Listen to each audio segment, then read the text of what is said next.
Hello and welcome to 5-Minute Math. Today we are looking at the Algebra 1 concept of evaluating functions.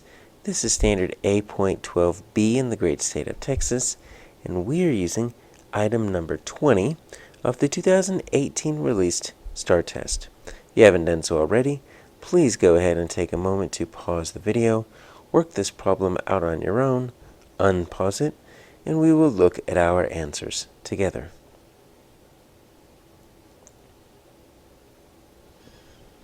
So we have this function here. Now, it's in function notation, and I know that it's a function because we've got this f of x. And we see that so often, sometimes we don't take a moment to pause and wonder, why do we say f of x rather than y equals, right? Because we easily could have said y equals. Still kind of communicated the same thing. Well, function of x right here. So this f of x, that we're actually naming this function, okay? So this function is named f, and we are evaluating x, and x is our independent variable. So if we know that something is a function, right, we know something about the relationship between the variables. We know that each input, these inputs are our x's in this case, more globally, they're our independent variables. Each input, remember, leads to one and only one output. So if we were to make a table, right, we could make a table here of x's and y's, or if we wanted to, we would kind of keep that f of x notation there, and we would know that every time an x showed up, it would lead to a different y. You can't have two x's or one x leading to two different y's. And so we evaluate this if we're graphing it pretty easily, right? We use the vertical line test, and if we can draw a vertical line and it only touches the graph once, then we're good. We've got a function. So all of that is wrapped up in this function notation. So when we say f of x, we know that we can put it on a table and that each x is only going to lead to one I. We could put it on a graph.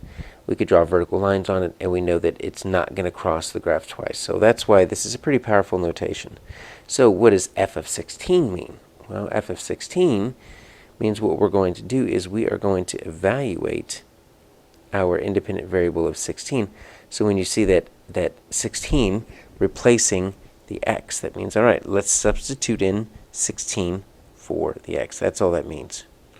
So we've got 1/3, then 4 minus, and then let's put our 16 in there, squared. Now, how do we evaluate this? Well, like we've always done, order of operations. Please excuse my dear Aunt Sally. We've got our parentheses we're going to deal with first. Now, most of the time, parentheses, there's stuff inside the parentheses. We have to evaluate the stuff inside the parentheses first. Hopefully you remember that multiplication and division are inverse operations, right there at that same level, so they can be done in either order, left to right. You can divide before you multiply, if you see that coming up first. Same with addition and subtraction.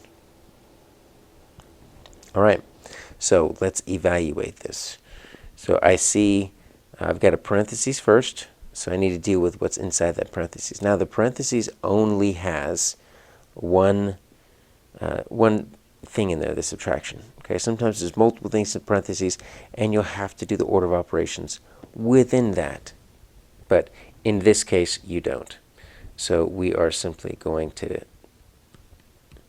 write our f of 16 equals 1/3, and then that's going to be -12. Okay, so -12 squared.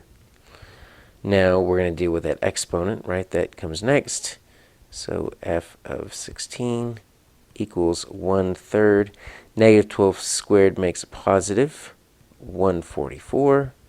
And then we either multiply 144 by 1/3 or divide 144 divided by 3. It's the same thing because they are reciprocal. That leaves you with 48. Okay, so now that we've evaluated it, there is no f, g, h, or j to choose from. We can do all of this work, still get it wrong if we don't bubble it in correctly. All right, so we're going to just put in our 48 right here, bubble in the correct numbers underneath, and you're good to go.